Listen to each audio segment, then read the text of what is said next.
Muy buenas noches, estimados y estimadas participantes. Bienvenidos a esta conferencia magistral titulada La prueba testimonial en los delitos sexuales. El día de hoy nos acompaña un docente reconocido a nivel nacional y especialista en la materia, el doctor Miguel Ángel Pizarro Guerrero. El doctor Miguel Pizarro Guerrero cuenta con un máster en Derecho Penal por la Universidad de Sevilla en España y estudios doctorales en Derecho por la Universidad Nacional Mayor de San Marcos. Cuenta con estudios de especialización en negligencias médicas y propiedad intelectual en la Universidad de Buenos Aires, en Argentina. Es autor de diversas publicaciones como Programas de Control del Crimen, Diagnóstico de Propuestas, Jure Ediciones 2015, Delito de Apropiación Ilícita, Cuestiones Sustantivas y Procesales, y asimismo, entre otros, artículos académicos e investigaciones científicas. Le damos una cordial bienvenida el día de hoy al doctor Miguel Ángel Pizarro Guerrero, que ya se encuentra en la plataforma Zoom, quien disertará una vez más el tema titulado La prueba testimonial en los delitos sexuales. Su tiempo, por favor, doctor. Muy buenas noches. Mis primeras palabras sean de agradecimiento para el Instituto de Capacitación Jurídica ICJ por esta invitación, para poder tocar uno de los temas que creo más complejos y de mayor actualidad siempre en lo que llamamos la litigación oral o la litigación en realidad penal. Muy bien, vamos a tocar el tema tratando de poner énfasis en lo que llamamos las líneas jurisprudenciales que ha establecido la Corte Suprema con respecto a las pruebas testimoniales, en particular de los delitos sexuales. Pero previamente vamos a ver algunos aspectos que se refieren a cuestiones preliminares. La primera cuestión preliminar es sobre la naturaleza de los delitos sexuales y su impacto sociológico. Es indudable que quienes ejercemos el litigio tenemos o debemos tener presente que asumir una defensa de una imputación por un delito sexual, en particular los delitos de violación contra la libertad sexual de menores, se enfrenta a un gran reto y que muchas veces es la valla para poder superar los estándares probatorios establecidos por la Corte Suprema es muy difícil. Es por eso que debemos tomar en cuenta que también hay un impacto sociológico, es decir, estos delitos tienen una carga subjetiva muy fuerte que incide en la subjetividad también de los magistrados. Y por lo tanto, eso es lo que tenemos que tomar en cuenta al momento de hacer una evaluación si asumimos o no una defensa. Se dice que generalmente en estos delitos se corre a perdedor, es decir, la mayor parte de los casos, de las imputaciones suelen ser de un resultado condenatorio. Pero también pueden haber resultados positivos si es que le damos el adecuado enfoque. A ver, tenemos claro que hay dos sistemas de prueba, una prueba tasada y un sistema de sana crítica que forma parte de lo que llamamos la libre valoración de la prueba.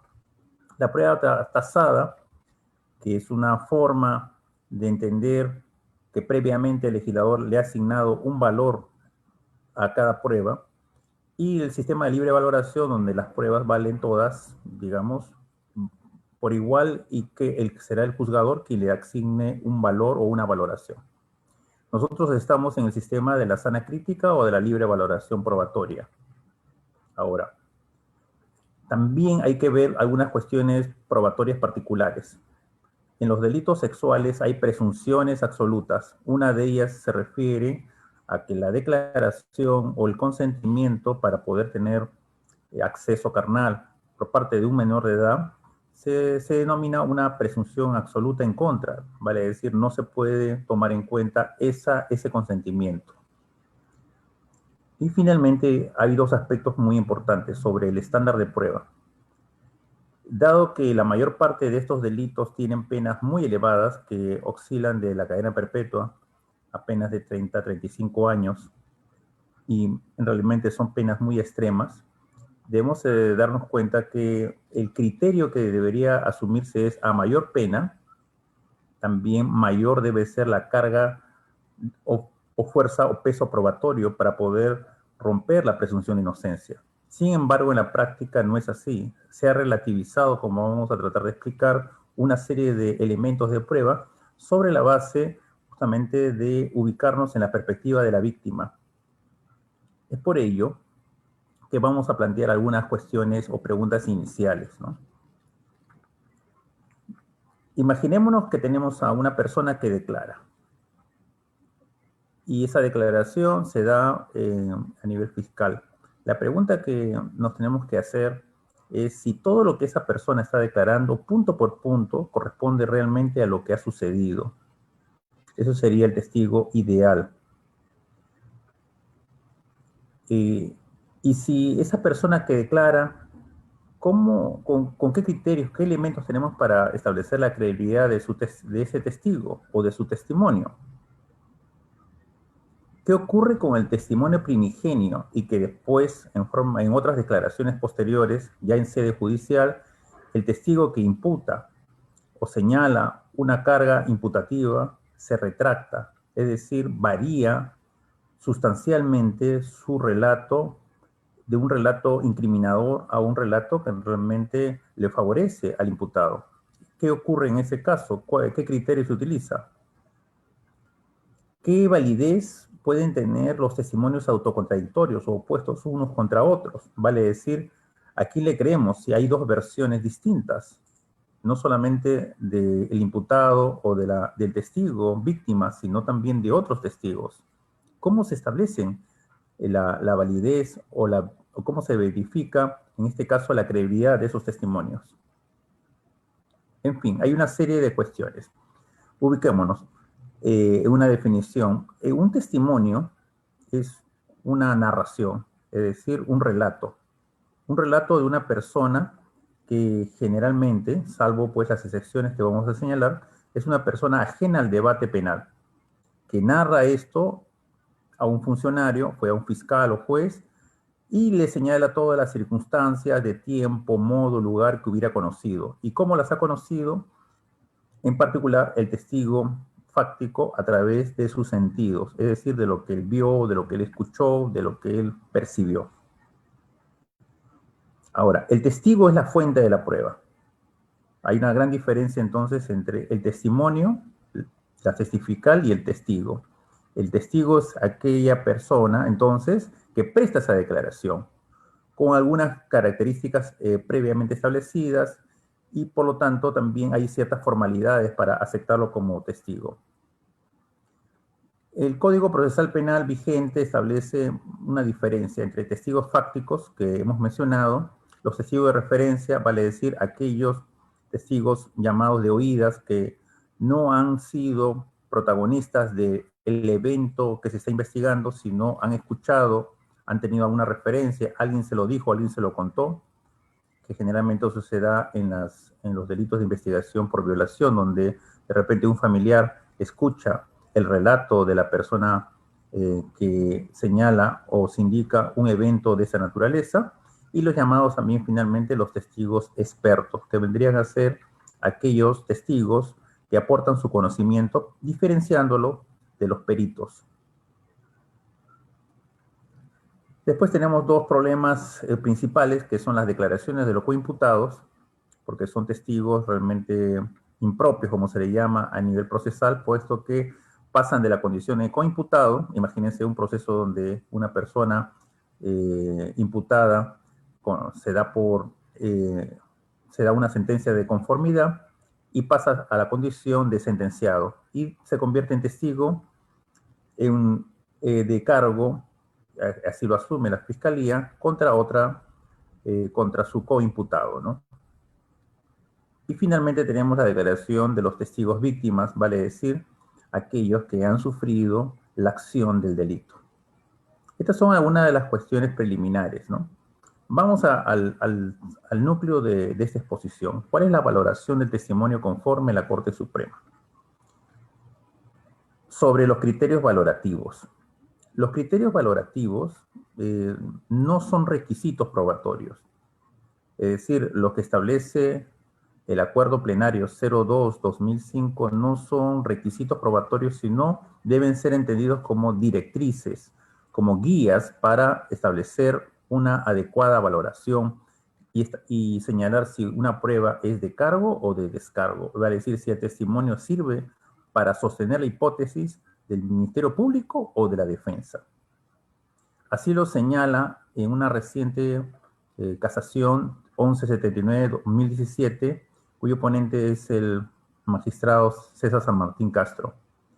Y textualmente se dice que en el caso de la falta de credibilidad subjetiva, verosimilitud de su declaración, la persistencia, es decir, está señalando los elementos que aparecen en el Acuerdo Plenario 02-2005, no constituyen condiciones para la validez de una declaración, sino meros instrumentos o guías de referencia para su valoración y contraste. Esto es muy importante, puesto que uno de los defectos más recurrentes y más comunes en la valoración de la prueba testifical es que muchos magistrados asumen que el Acuerdo Plenario 02-2005 son requisitos y por lo tanto buscan el cumplimiento de esos requisitos para establecer la validez de un testimonio. Y eso es algo incorrecto. Los criterios son garantías de certeza para poder establecer si es que ese testimonio sirve para sostener la imputación o si no, más bien lo contrario. Es un elemento que nos permite señalar que no se ha podido vulnerar o romper la presunción de inocencia y esa persona debe ser absuelta de la acusación. ¿Cuáles son estos criterios del Acuerdo Plenario 02-2005 que son harto conocidos? Vamos a poder explicarlos y graficarlos para poder entrar al centro de esta exposición. En el punto 9, la Corte Suprema trata de hacer un giro y un cambio a lo que venía estableciéndose en la rutina o en la tradición con respecto a la valoración de un testigo. En la tradición siempre se señalaba que un testigo no era suficiente para poder enervar, para poder quebrar la presunción de inocencia. Por lo tanto, esta expresión del principio jurídico testis unus, testis nullus, significaba, desde la tradición romana, que un testigo único no es suficiente. Sin embargo, el Acuerdo Plenario, colocándose en la posición de que sí podría haber un solo testigo que pueda romper esa presunción de inocencia, se está refiriendo a los testigos víctimas, es decir, a aquellas personas que han sufrido la acción del delito, en particular de los delitos de violación.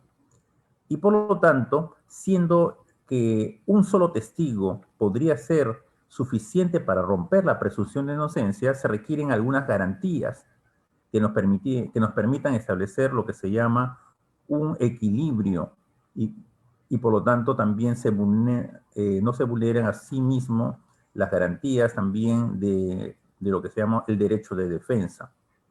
Por lo tanto, la presunción de inocencia como una garantía de un estándar de prueba se enfrenta a que un solo testigo podría quebrar esa presunción de inocencia con ciertos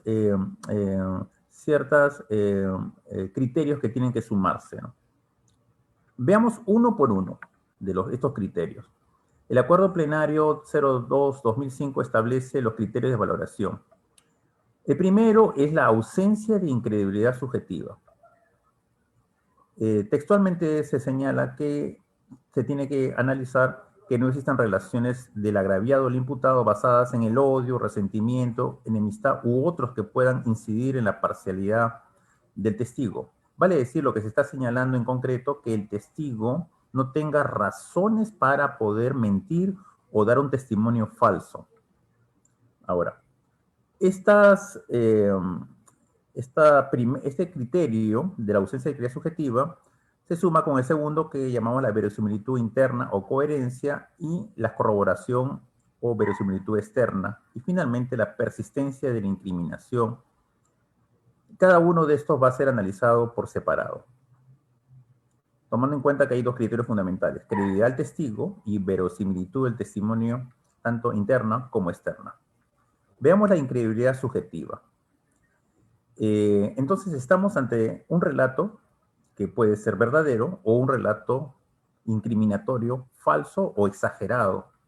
Un relato que sea fantasioso, un relato que tenga algún motivo, según el Acuerdo Plenario, algún motivo para poder haber incriminado falsamente a alguien.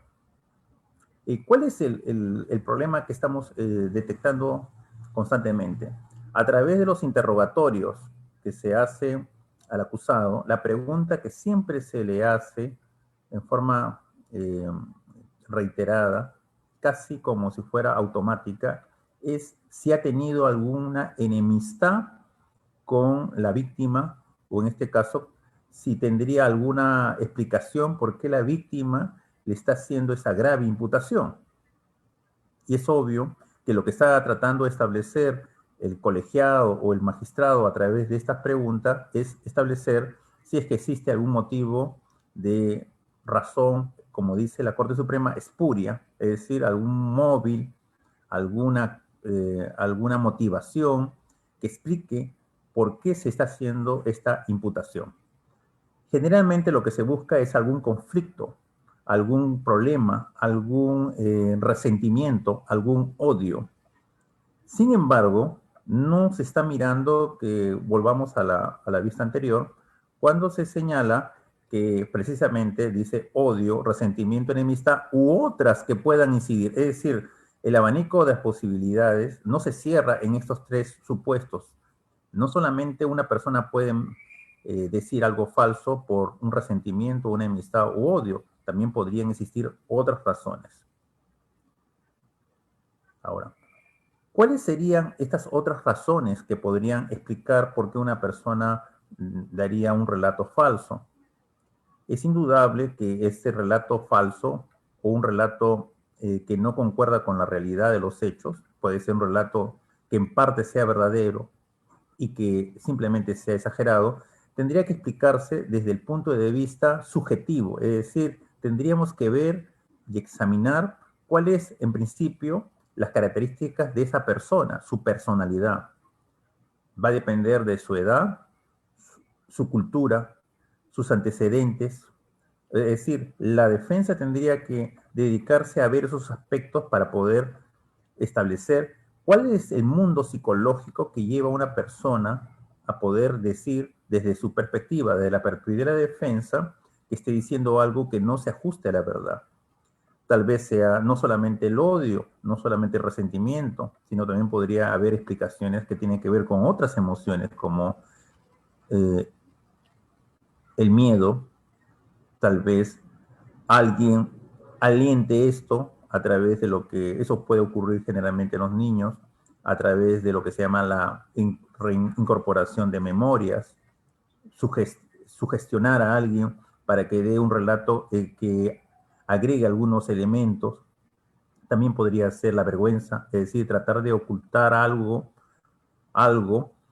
y revelar otra cosa para tratar de tapar algo que le avergüenza a esa persona.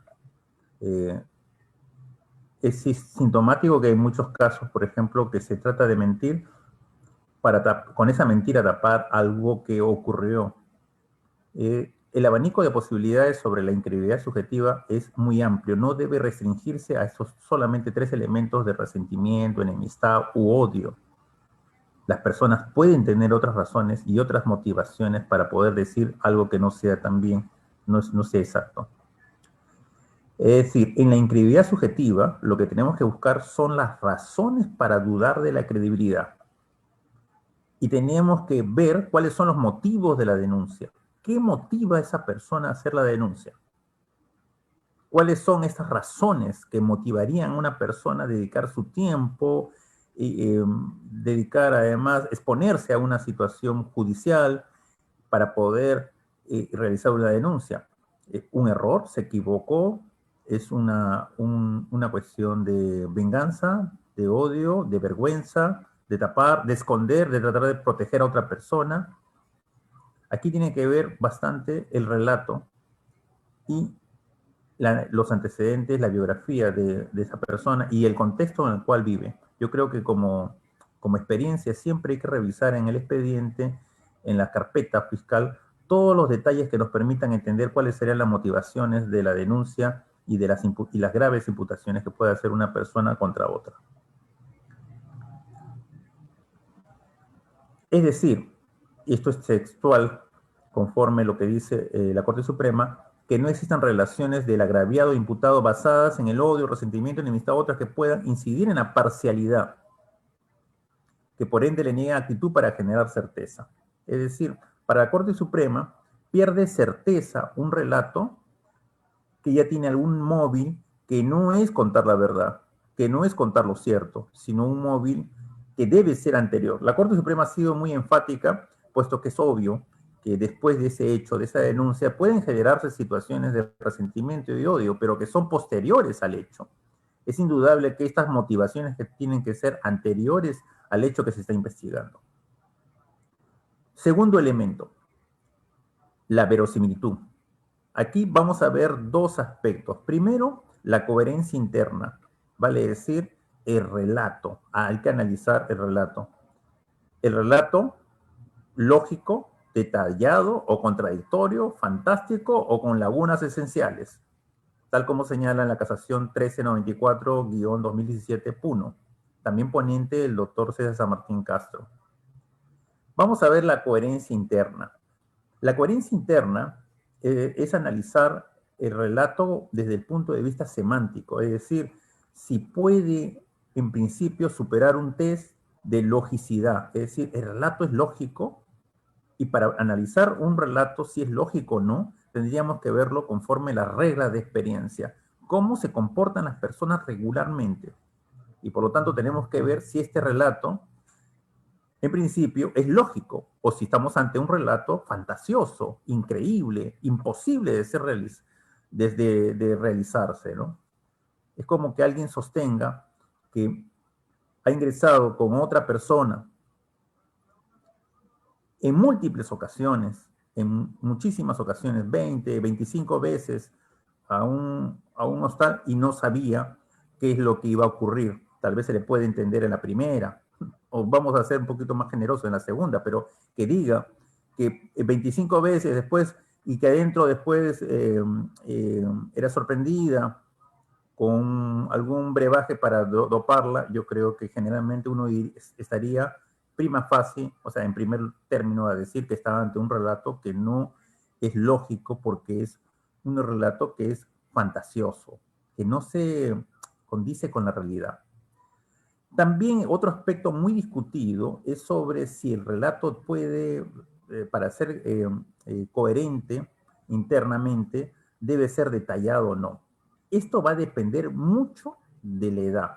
Es obvio que cuando estamos ante una víctima que es muy menor de edad, estamos hablando de niños prepúberes, no se le puede exigir demasiados detalles, sino solamente que sean aspectos sustanciales o esenciales del relato. En cambio, las cosas cambian cuando estamos ante una persona adolescente o una persona mayor, donde sí se exige que el relato tenga cierta cantidad de detalles y que estos detalles no se contradigan entre sí. Es decir, encontramos que una persona que declara en una parte haber sufrido en 2 ocasiones, pero después en el mismo relato señala que realmente en la segunda no se realizó, porque no se pudo o porque simplemente no quiso. Entonces, estamos hablando que el mismo relato se está generando una contradicción interna. Y finalmente también tenemos lo que llamamos relatos con lagunas esenciales, es decir, vacíos. Estos vacíos tienen que ser tan esenciales que no permitan una narrativa coherente, una narrativa que nos permita dilucidar si estamos frente a algo que sea cierto o incierto. Este es el primer aspecto que tenemos que dedicarnos los abogados, a ver la coherencia interna del relato, haciendo las comparaciones. Y claro, la Corte Suprema ha sido muy enfática en cada vez esto aligerarlo y morigerarlo y decir que no se le puede exigir tampoco a una persona que sufre un estrés postraumático demasiados detalles, ni tampoco que no exista alguna contradicción. En eso tiene algo de cierto, puesto que un relato que es demasiado, extremadamente detallado, demasiado lógico, de repente podría ser fabricado. Y que cuando uno cuenta algo, de repente puede hacer alguna omisión, puede tener alguna contradicción. pero lo que se tiene que analizar es que esta contradicción no sea esencial, no vaya a fraccionar el núcleo esencial de la imputación, porque recuerden que esto no es cualquier historia, estamos hablando de una historia que está reglada en la medida que forma parte de la imputación que está haciendo el Ministerio Público, es decir, la víctima hace un relato y el Ministerio Público coge ese relato y hace una imputación. Lo que hacemos en la defensa es buscar si esa imputación tiene alguna coherencia interna, vale decir, si no está plagada de contradicciones que impidan entender que estamos ante un relato verdadero o verídico o un relato falso o fantasioso. El segundo aspecto yo creo que es el determinante, ¿no? Porque yo creo, como ustedes podrán entender, que estaríamos ante un grave peligro solamente analizar la coherencia de un relato, ¿no? Porque una novela, una historia también novelada, es decir, inventada, también puede ser muy coherente. Y es indudable que nosotros tenemos que corroborar ese relato. Ese es el aspecto más complejo. ¿Cómo se corrobora algo? ¿Cómo sabemos, cómo podemos acreditar que estamos ante algo que es verdadero o es falso? La Corte Suprema ha señalado que esta corroboración del aspecto interno, vale decir, de la coherencia interna, esta corroboración es periférica. Vale decir, no se requieren pruebas autónomas. Bastan, entonces, ¿qué cosa? Los indicios que nos permitan verificar que la información proporcionada por la víctima es una información exacta. Por ejemplo, si la víctima señala alguna característica física, un lunar, y después se verifica al hacer el, el estudio, en este caso de medicina legal, el examen del imputado y se le encuentra que tiene un lunar en una zona muy cercana a donde ha señalado a la víctima, podremos entonces entender que estamos ante una información que se está corroborando. Encontramos, ¿qué vendría a ser corroborar? Corroborar es dar mayores apoyos a una versión. Algo se corrobora cuando está apoyada objetivamente con otros elementos. Ahora, la Corte Suprema, y esto hay que tener mucho cuidado, ha dicho que se pueden corroborar con otras declaraciones, vale decir, con otros testimonios. Y en esto hay que tener cuidado porque estamos ante lo que podría ocurrir y ocurre frecuentemente. Se pretende corroborar la declaración de la víctima con la declaración de algún familiar que está repitiendo lo que la víctima dijo. Y esto no permite establecer realmente una verdadera corroboración, puesto que simplemente es un testigo de referencia, un testigo que está repitiendo lo que ha dicho la víctima. La corroboración tendría que ser de un testigo que acredite algún elemento. Por ejemplo, cuando se señala que el evento ocurrió, por ejemplo, en la casa de la víctima, un testigo que podría ser un vecino, efectivamente dice que en tal día lo vio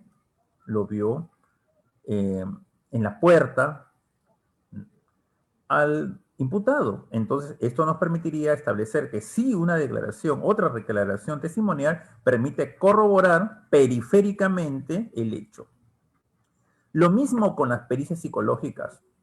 Las pericias psicológicas, está claro, ahí tienen dos partes. Uno, las conclusiones, pero más importante es que en las pericias psicológicas encontramos una parte que es la data, que es la información. Es decir, también la víctima le da una referencia, le cuenta otra vez, le hace un relato más libre, porque no está basado como un relato que busca encontrar un objetivo como es en un interrogatorio fiscal o un interrogatorio judicial, sino es un relato libre. El psicólogo lo que pretende simplemente es escuchar y le pregunta, la primera pregunta es, ¿qué es lo que te preocupa? ¿Qué es lo que te trae? Le va preguntando después más específicamente, cuéntame qué ocurrió. Y de acuerdo a esa información, la víctima va señalando una serie de datos. Muy bien.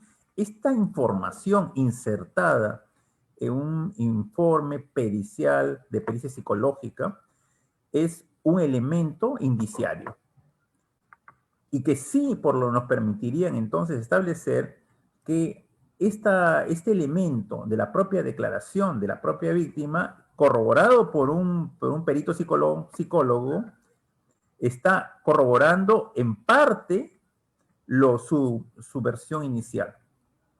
Además, que la pericia psicológica, y esto es bastante discutible, se discute mucho si es que puede establecerse la llamada credibilidad del testimonio, puesto que hay algunas técnicas que nos permitirían establecer esta credibilidad del testigo, ¿no? Sin embargo, está claro que la credibilidad o no de un testigo no es un asunto de los psicólogos, sino es un asunto de la valoración de un juez. Lo que puede hacer un psicólogo es señalar que encuentra algunos aspectos, algunos rasgos de su personalidad que sí nos pueden ayudar para ver si se puede corroborar o no el relato. Por ejemplo, un rasgo de mendacidad, es decir, una persona que tiene con los instrumentos aplicados a esa persona examinada, a la víctima, encontramos que el perito psicólogo encuentra que tiene un rasgo de mitomanía, o sea, que es una persona que tiene tendencia a la mentira, a la fantasía, que es una persona que no tiene visos de realidad. Eso sí podría decirlo. Y eso podría ser otro elemento que corrobore el relato. Después podríamos utilizar todos los elementos indiciarios que conocemos, ¿no?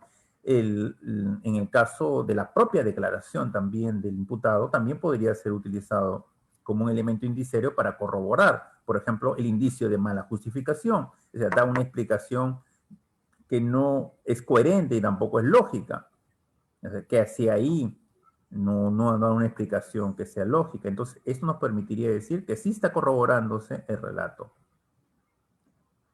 Ahora, sobre el tercer elemento, la persistencia en la incriminación. Es indudable que cuando hablamos de menores, adolescentes, niños, ya no tendría sentido este elemento, puesto que es por el concepto de evitar la revictimización, tendríamos que solamente hay una entrevista única en cámara Gesell y por lo tanto no hay más declaraciones. Lo que sí tenemos es el tema del cambio de la versión. Es decir, ¿qué pasa cuando el testigo, sea testigo víctima u otro, cambian de versión, modifican su versión en lo sustancial o en aspectos que inciden en la imputación?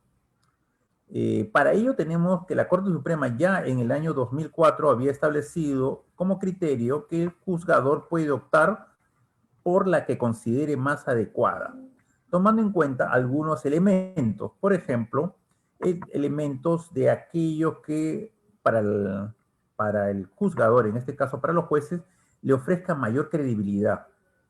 Y por lo tanto, si es que hay una retractación, es decir, un cambio de versión, el juez no está obligado a creer la segunda versión, la versión retractada, sino que podría darle mayor validez o mayor valor a la primera versión, a la que ofreció primera, donde hacía la imputación. Más aún, la Corte Suprema ha establecido, digamos, por influencia de algunas corrientes psicológicas, que podría haber lo que se llama una especie de secuestro psicológico por parte de la víctima y lo haga presionado por la familia o por algún elemento de comprar su testimonio, o por tratar de favorecer también a su victimario a cambio de algún precio o alguna razón familiar, ¿no? Y por lo tanto libera de esta obligación, porque entendemos que en el acto oral las declaraciones siempre deben tener mayor valor que las que son ofrecidas a nivel, digamos, preliminar, puesto que en el acto oral existe lo que se llama los principios del contradictorio, la inmediación. Debería tener mayor valor, pero la Corte Suprema ha establecido que en el caso de los relatos contradictorios, en este caso, y esta contradicción surge producto de una retractación de la imputación inicial, el juez podrá valorar dándole mayor predominancia al primer relato y no al segundo, que realmente desincrimina, ¿no? Entonces, en las testimoniales tenemos fiabilidad, La fiabilidad tiene que ver con las condiciones del testimonio, su capacidad para testimoniar, ¿no? Y la fiabilidad también depende de la exactitud del recuerdo, de la cantidad de los recuerdos, que es muy relevante, ¿no? Tenemos que tener presente que nosotros no recordamos algo como si fuéramos un ordenador, una computadora. La memoria humana funciona más como una reconstrucción de datos y que tiene su soporte en el aspecto emocional. Nosotros somos seres que recordamos en función de aquellos eventos episódicos y el testigo se basa en su memoria episódica, es decir, aquello que ocurrió. Y los episodios tienen que tener un impacto psicológico para que uno tenga mayor detalle de lo que ha ocurrido. Si a uno le preguntaran qué cosa almorzó hace 3 semanas, probablemente no recuerde, porque no ha sido significativo. Pero si le preguntan, ¿qué ocurre? ¿Te acuerdas que hace 3 semanas hubo alguna reunión de sus compañeros o algo especial, un cumpleaños de repente? Sí recordaría de repente con mayor detalle, ¿no? Un recuerdo puede tener pocos datos, pero estos sean muy exactos. Es decir, la fiabilidad tiene que ver con la exactitud. Así como una máquina, un instrumento es fiable porque es exacto, es decir, una cámara fotográfica se dice que es fiable porque todas sus partes están en buen estado y permite imprimir una fotografía y esa fotografía refleja la realidad. Un recuerdo también podría ser pobre en datos, por ejemplo, de un niño pequeño, pero sea fiable porque es muy exacto, muy preciso en los datos que está brindando, ¿no? Un testimonio fiable, entonces, en principio, es un relato que tiene que ver con la exactitud y que tiene que ver con que el testigo declara en relación con un episodio que corresponde con lo que ha ocurrido, con lo que realmente ocurrió. No está agregando, no está inventando algo. Y para esto depende de muchos factores. Como hemos incidido, el relato de los menores, de los niños, es un aspecto muy problemático, muy complejo, y que por las propias carencias de nuestro sistema judicial genera muchos problemas y muchas sentencias erróneas, tanto por absolución o por condena, ¿no? ¿Por qué? Porque los menores pueden estar sujetos a sugerencias, sugestiones. Número 2, hay que ver el nivel de conciencia, el nivel de, es decir, la capacidad del individuo. Número 3, sus esquemas mentales de referencia. Es decir, los esquemas mentales vienen a ser nuestra forma como miramos el mundo, los lentes con los cuales miramos el mundo. Como dice, cada quien mira con el prisma de sus prejuicios o de sus simpatías o de sus antipatías, por la presencia o no de alguna intencionalidad. Es decir, ¿cuál fue la intencionalidad al momento de recordar algo? Por la cantidad del tiempo. Este es un tema bastante complicado porque recordemos que en los delitos, y la Corte Suprema lo ha discutido mucho, ¿qué pasa cuando la denuncia se hace mucho tiempo después? Aquí la Corte Suprema ha asumido una posición que si ocurriera esto, es decir, se hace una denuncia pasado meses, inclusive pasado años, entiende que en estos delitos sexuales, a diferencia de otros delitos por su naturaleza de clandestinidad y su carga emocional y psicológica muy fuerte, podría ser que la persona haya sido amenazada, o podría ser que oculte esto por vergüenza y que podría revelarse meses después, ¿no? Habría que analizar con detalle por qué se demoraron en denunciar ese evento o presunto evento delictivo, ¿no? Y también tenemos la finalidad que motiva y que como hemos visto, como en el aspecto de la integridad subjetiva, ¿no? La intención de decir la verdad o de mentir, o sea, relatos mendaces, un testigo mentiroso, un testigo falsario,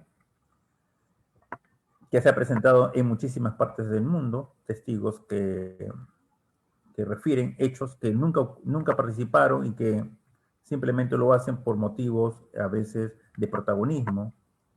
Es el llamado síndrome de Erostrato, es decir, aquel personaje de la historia que quemó la biblioteca de Alejandría solamente para hacerse famoso. Y también podríamos tener interferencia al que el testigo puede soportar entre el momento del evento y el que declara, es decir, lo que llamamos las influencias externas que nos permiten establecer si un testigo ha sido influenciado por otra persona para mentir. Ahora, la verosimilitud. ¿Cómo se establece que algo es verdad o es falso? ¿Cómo nuestros jueces de forma clásica lo han establecido? Han establecido el criterio subjetivo de la confrontación cruzada de las declaraciones testimoniales. Y esto tiene que ver con que el juez, apoyándose en su conocimiento empírico, trata de descubrir a través de una serie de detalles, elementos psicológicos, pero que en forma indudable no está preparado porque no es un experto en lenguaje no verbal, ni ha estudiado, porque eso no enseñan en las universidades de nuestro país. Trata de graficar que un testigo es más o menos creíble si el testigo se expresa con seguridad. Es decir, un testigo que es seguro, tranquilo, los jueces generalmente por ese conocimiento empírico dicen, bueno, si está seguro, tranquilo, y no baja la mirada, entonces está diciendo la verdad. Es decir, relacionan las emociones con el relato. Es cierto, y para eso tenemos, en el caso del famoso psicólogo norteamericano, autor de muchos trabajos, Paul Ekman, entre ellos un libro famoso que se llama ¿Por qué los niños mienten? El rostro de las emociones. Es cierto que existen técnicas que nos permitirían, y que son utilizadas, por ejemplo, por el FBI y otros organismos de investigación internacional, pero son técnicas muy avanzadas y que requieren un soporte, una capacitación que no tiene nuestro magistrado. Así que en forma clásica han tratado de establecer si una persona, y para eso realmente a esta altura de los tiempos, el careo carece de sentido procesal, ¿no? ¿Qué se logra con el careo? Poner una persona frente a frente para que cada uno se diga su verdad, e inclusive tratar de confrontarlos psicológicamente, ¿no? La única idea que entiendo que hay detrás de eso es decir que el juez tiene una gran capacidad para después de ese careo poderle dar mayor credibilidad a uno o a otro de los confrontados, ¿no? Más seguro es utilizar la ciencia, y la ciencia que nos ayuda es la psicología del testimonio. Lo primero que tendríamos que plantearnos es cómo el testigo adquirió la información. Y hay tres fuentes que podemos señalar que un testigo adquiere la información. Uno, por conocimiento personal, es decir, ha vivenciado ese hecho. Es el testigo víctima, es el testigo que estuvo como protagonista del hecho. Número dos, habría que preguntar si es que si no lo vio, si no estuvo presente, no participó, ¿quién se lo dijo? Eso es muy importante, ¿no? Porque adquirió esa información de otra persona. Y en tercer lugar, podría haber que no sea un testigo que ni estuvo presente, ni alguien se lo dijo, sino simplemente es algo que él ha inferido que ocurrió. Es decir, él ha tratado de hacer un análisis propio y él llega a esa conclusión. En lo principio, entonces, hay que distinguir estas tres fuentes que nos generan tres tipos de testigos. Lo otro es para establecer si un relato es veraz o no, tendríamos que ver el testigo en el sentido subjetivo. Primero, si esa persona ha tenido condenas anteriores, y condenas que tienen que ver referidas a actos de deshonestidad. Vale decir, si una persona ha sido condenada por un delito contra la fe pública, por falsificación, por estafa, ya nos va dando alguna indicación, ¿no es cierto?, de que su testimonio ya no tiene tanta credibilidad como de un testigo que nunca ha tenido un problema de esta naturaleza, ¿no? Habría que ver sus pruebas psicológicas, las pruebas psicológicas también de la víctima. Y los sesgos testimoniales, ¿no? Es decir, las intenciones y el contexto político, religioso en el cual se brinda esto, ¿no? Objetividad. Lo objetivo es aquello ¿qué llamamos objetivo? Aquello que se puede verificar, ¿no? Entonces, un relato es objetivo porque no está basado en suposiciones, sino en hechos.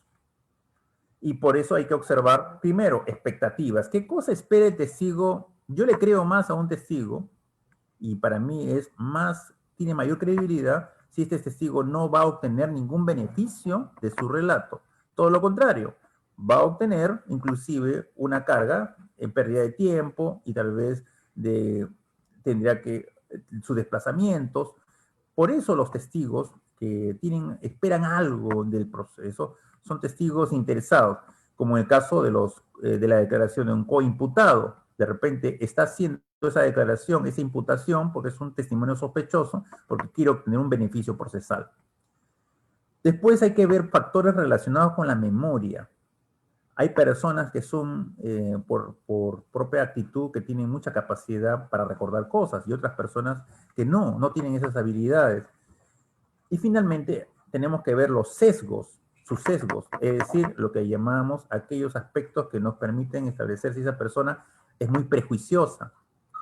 Esa persona puede ser prejuiciosa por sus convicciones religiosas, y por lo tanto, lo prejuicia todo, y está viendo cosas que realmente no han ocurrido, sino le está agregando algo de que es simplemente su cosecha, algún detalle que él está agregando de lo que está interpretando, ¿no? Claro, entre el hecho observado y el hecho interpretado, dicen que es muy difícil separarlo, pero nosotros en el análisis tenemos que ver esos dos aspectos.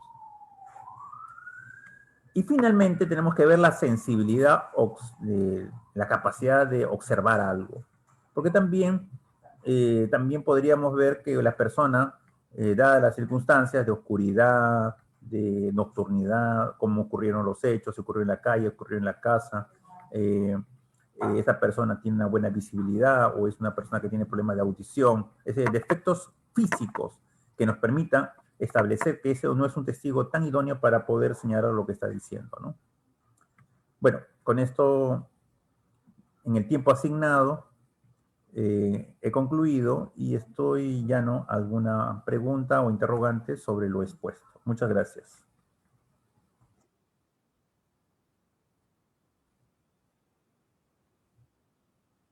A ver.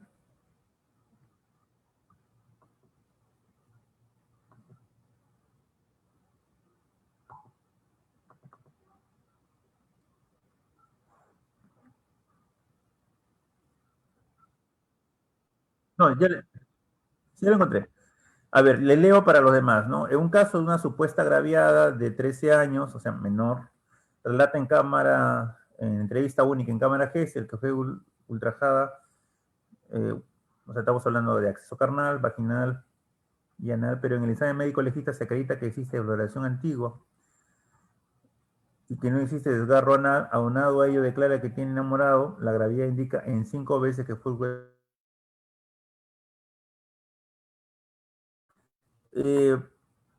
a ver, la cámara Gesell, hay que ver lo siguiente, ¿no? La cámara Gesell tiene sus finalidades, ¿no?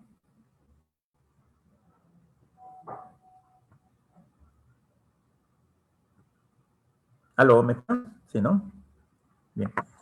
Ya. La cámara Gesell tiene sus finalidades. ¿Por qué fue diseñada por este psicólogo de apellido justamente Gesell?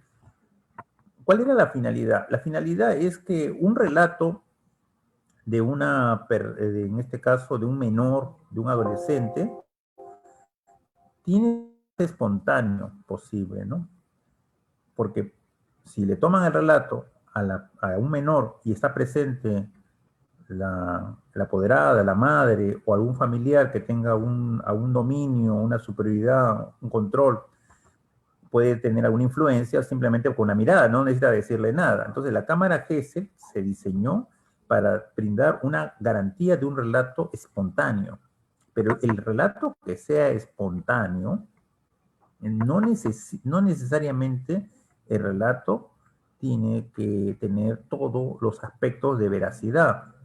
Es decir, puede haber algunos, o sea, la cámara Gesell, en este caso, es un instrumento, pero eso no lo hace invulnerable. Inclusive la Corte Suprema ya en un par de casos ha dado la posibilidad que pueda repetirse, y claro, ha señalado que para que pueda repetirse una entrevista única en cámara Gesell tiene que darse algunas condiciones de vulneración grave, por ejemplo, no se haya sido tomada conforme los protocolos establecidos en el registro de la cámara Gesell.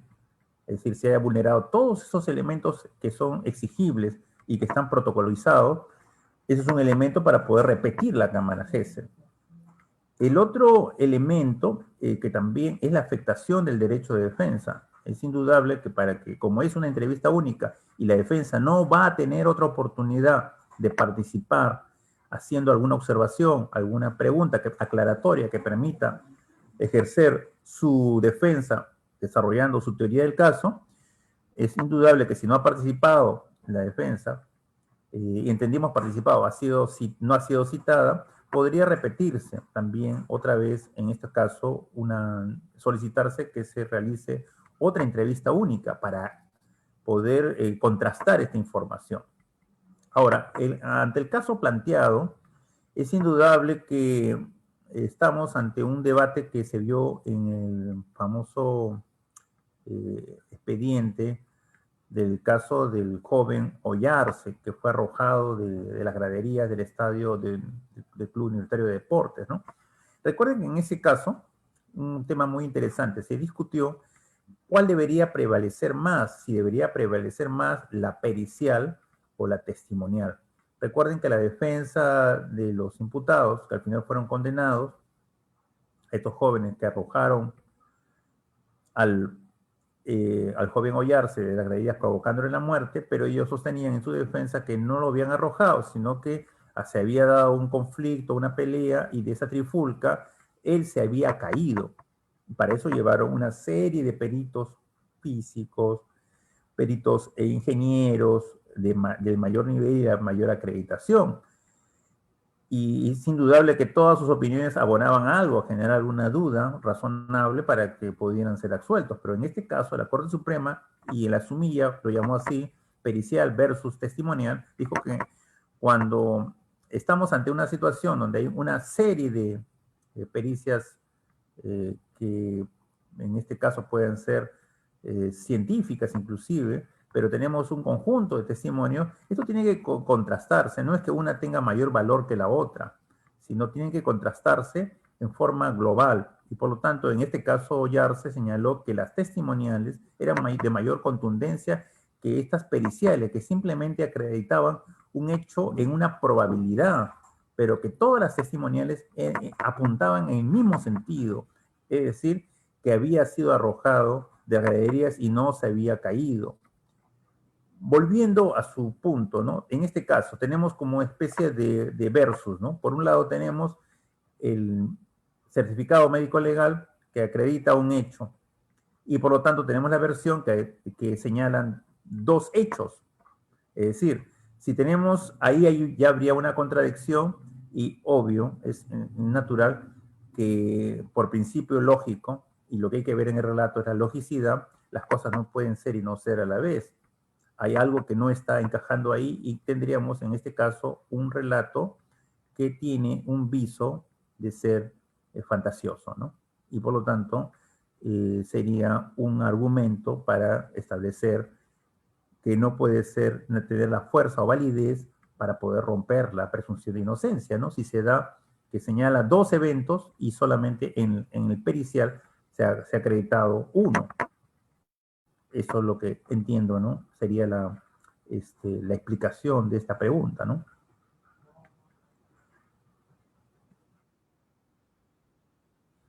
Muy bien. Entonces, les agradezco. Cualquier otra duda, ahí le dejo en la pantalla mi correo. Y siempre a su disposición, y muy agradecido a los organizadores del ICJ, ¿no?